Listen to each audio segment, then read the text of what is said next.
The comments about Rutgers game. The best thing was, first of all, I just read somewhere we're leading the nation in attendance, and I never want that to go unappreciated.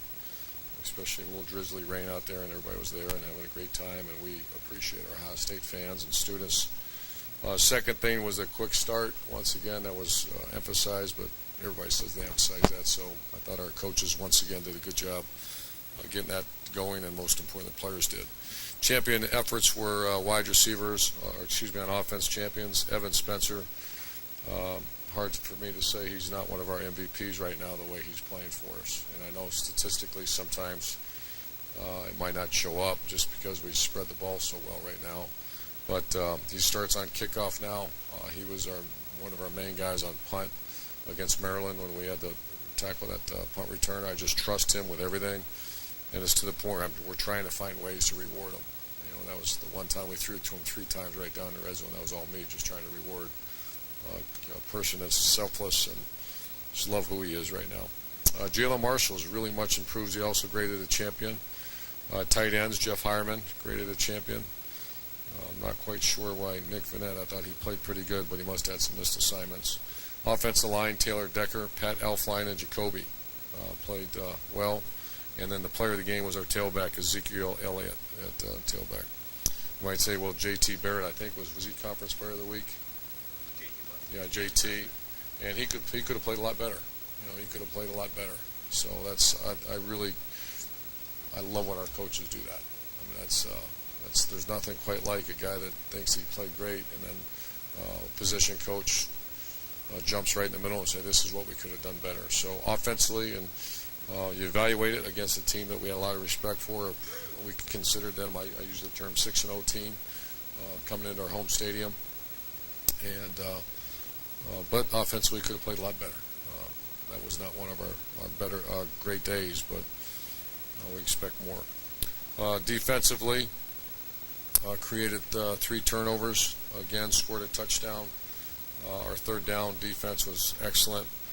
The negative is we gave up some hits on a zone play. There was no excuse for that. I think 6, 7, they ran the same play, and we didn't adjust well and made some mistakes. So the champion efforts were Mike Bennett, played very well, Joey Bosa, Tyvis Powell, and Josh Perry.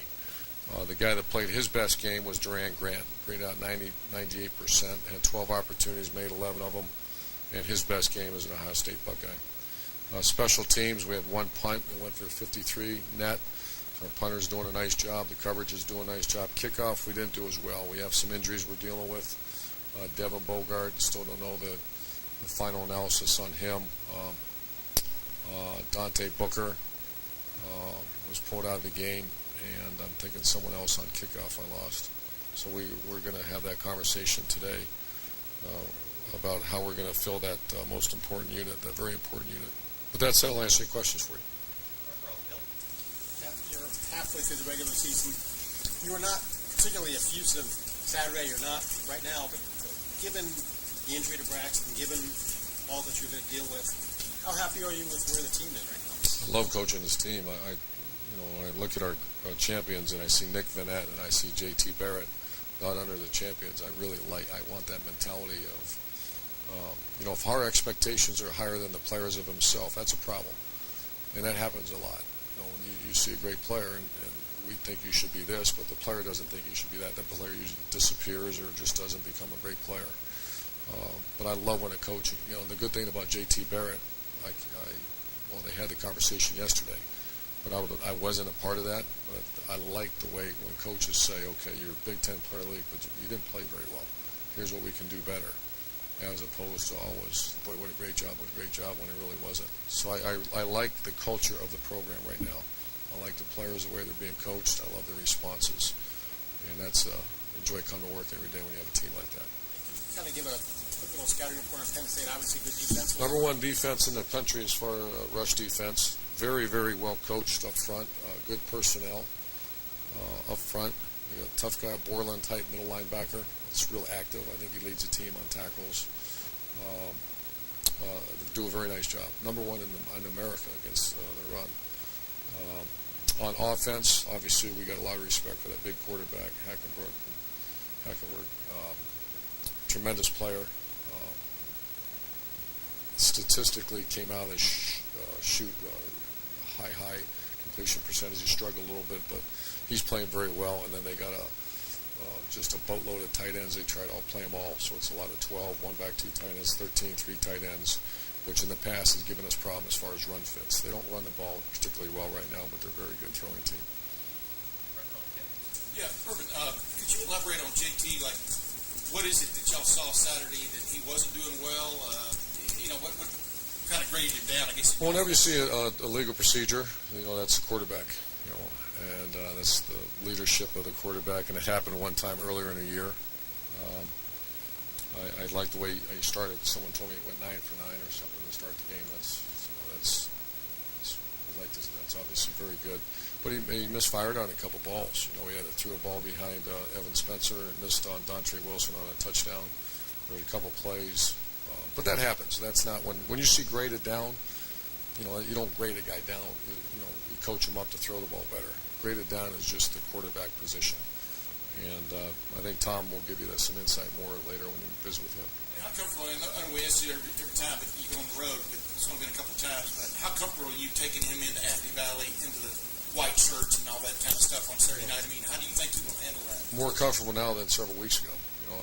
We did go on the road once, but obviously that 110 is different than 50-some. So it's going to be, we were there. And I remember Shelley and I are both like, that's one of the top 5 atmospheres we've ever played in. And we can expect the same type of reception, so we'll be ready. But I'm more comfortable than I've been. It's not just we have a new center who's not a new center anymore. He's playing pretty good.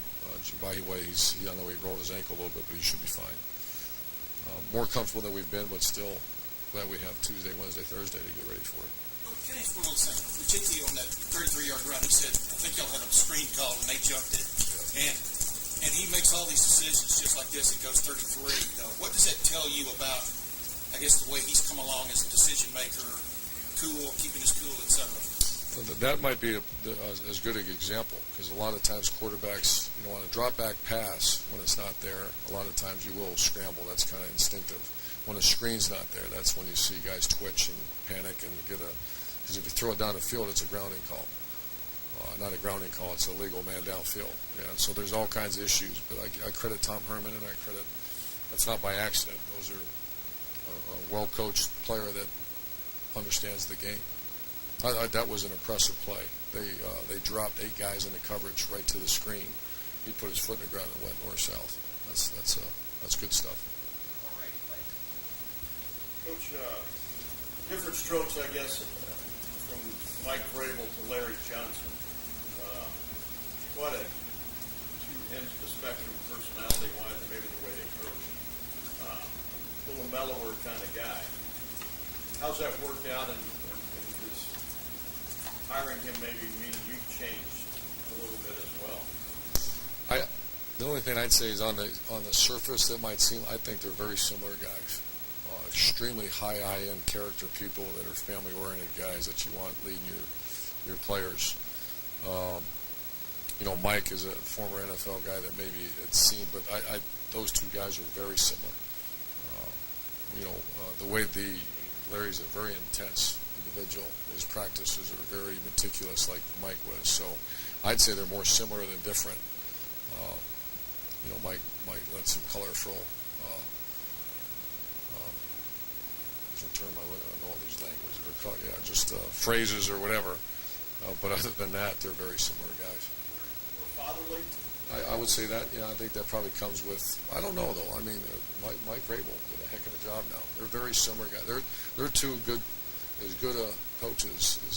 I love who they are. I love what they stand for. And my job is to make sure I have someone standing in front of them. They're high-end people that take care of them. And both those guys do. You talked a lot last year about wanting to have young guys ready to play, especially like Christian and that kind of thing.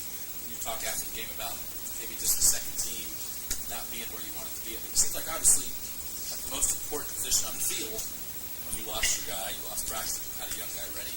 Is it the other positions? Is it not where you want it to be? It's getting closer. The one area is concern is defensive line. And Larry, if you saw, we played 10 defensive linemen Saturday. Now 10 didn't play great. And we're pushing it as hard as we can. We had a team meeting and addressed that. I had a couple guys stand up that weren't doing their deal. And there were, as you get deeper into the year, we all know it's week 7. Our goal is to compete for a championship in November, and if you keep playing, you might have a chance to do that. And that's why everybody has to have value. So certain positions are, right now you have Curtis Samuel and Rod Smith. We don't mind playing them at all. Wide receiver, your backups are darn near as good as your ones. Who's our starting receiver? Right now I couldn't tell you. But I like to see rotation. Our 2 tight ends are, there's very minimal difference. So there are some positions we're pushing. I push that as hard as I can, and we actually played some guys in the game Saturday that, Mike Hill did show something. So Larry Johnson feels better about him right now. So that's the essence. When you see teams win championships, that's why. You lose your quarterback on J.T. Parrott, but he's been here for a while. He takes it very serious. He's obviously, Tom Herman does a very good job with it. The ones that fail are the ones when those kids they're not ready, and that's the coach's fault. The kid's got to be put in those situations, and he's also got to be a very honest, hard conversation if he's not ready. You've talked about with your offensive line how it's coming along that, maybe just the level of competition of the defensive line you faced wasn't as good as what you saw against Virginia Tech. Maybe you thought Rutgers would be a step up.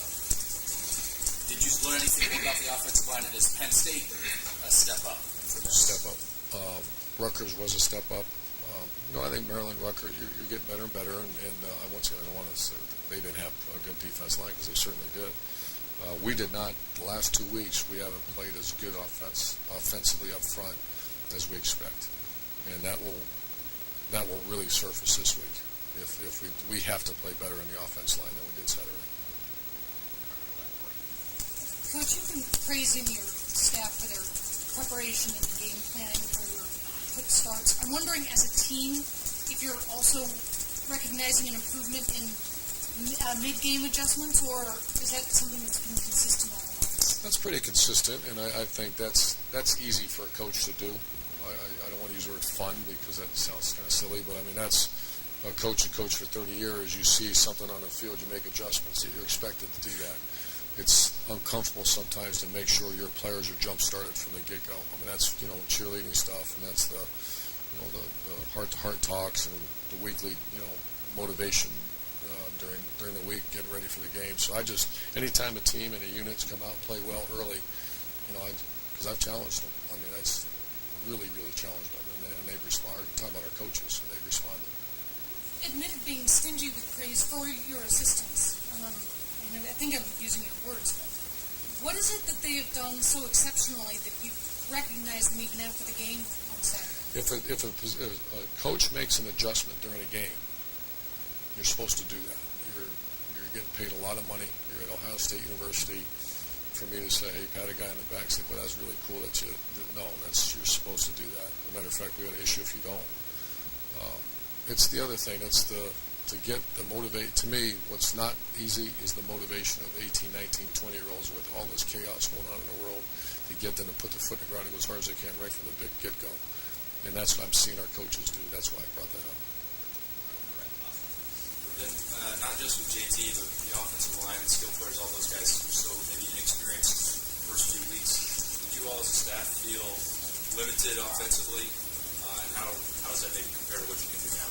Yeah, when you just look at the play sheet against Navy compared to now, and that's 70% greater than what it was. And that's because of the number one, quarterback, number two, offense line, number three, skill players. Two new tailbacks. One that's never played college football. He got hurt for a while. And the other one, Rod Smith, didn't know he'd be here. And so that position has really grown. I think the receiver position, the quarterback, offense line, receiver has really opened up the playbook because they're much more mature than they've grown up fast. There was a lot of things that you guys put into the bye week, some the Wildcats and things like that. How much more room is there to go as you get more experience? The better your checkers, it's endless. I mean, you can, Dontre Wilson, we went to 10 grouping, 0-1 grouping where there's no tailback and a tight end and 4 wideouts. That was a result of having good 4 wideouts that we emptied and started doing some things. And you want to be able to keep them when you do that. play too much, but you keep them in a nickel or dime situation. Now go run the ball at them real fast. That was the reason we do that. So it's really, as long as you have good checkers, you can keep going and going. That's where you got to be careful. By the way, we got taken out on Saturday. He's fine. He's fine. He's clear. How about Matt? In your 5 weeks, you mentioned how unusual that was. Penn State's played a game in a month. They had bye, a game, another bye. And I'm wondering, preparing for them, does that change anything? Yeah, you prepare for something unusual. I don't think they're holding anything, because they've got a couple of big games. But you spend about 4 or 5 minutes talking about that, move on. You just, Rutgers had a couple things they never showed. Bye week gives you that chance to work on some things. So I imagine they have a base, but there'll be something new that we have already had that conversation about. Also, you talked 2 years ago when you played there, and you mentioned it earlier, the environment. And I remember you 2 years ago talking about you guys couldn't play a bowl game, they couldn't, and yet the environment was what it was. Wondering 2 years later, with the NCAA making their decision that they made, are you happy about that this is, Penn State is allowed to play a bowl game? Well, I'm into it for the players, like I'm sure Coach Franklin is and Coach O'Brien was, and that was, I thought that was incredible atmosphere, which is a credit to Penn State's fans. I thought it was even better credit for those players on their sideline than ours, because I've been in some national championship games, and you can't say they played any less on that day at Penn State 2 years ago. So I had a lot of respect for it. I knew a lot of those Penn State players. They did nothing wrong. They did nothing wrong. A lot of those kids wearing scarlet and gray did nothing wrong. Yet they're paying the price, which is part. I'm not saying that's wrong. It's part of the deal. But I just think that needs to be a shout out to those kids. I know I said something to our players. That was unbelievable. The effort you gave, and knowing at the end of the day, you're going to have to pay a price for someone else's mistakes. So I just think that's a credit to both teams. Urban, last time you played these guys, you averaged 8 yards a carry, went for 400 yards on the ground. Are there changes that they've made since they're number one against the run? Is it more than personnel? Are they doing? It's a good question. Not many. I have a hard time remembering last year. I think we played very well that day, and it started rolling downhill on them. It's a much different defense right now. That's really good rush defense we're facing.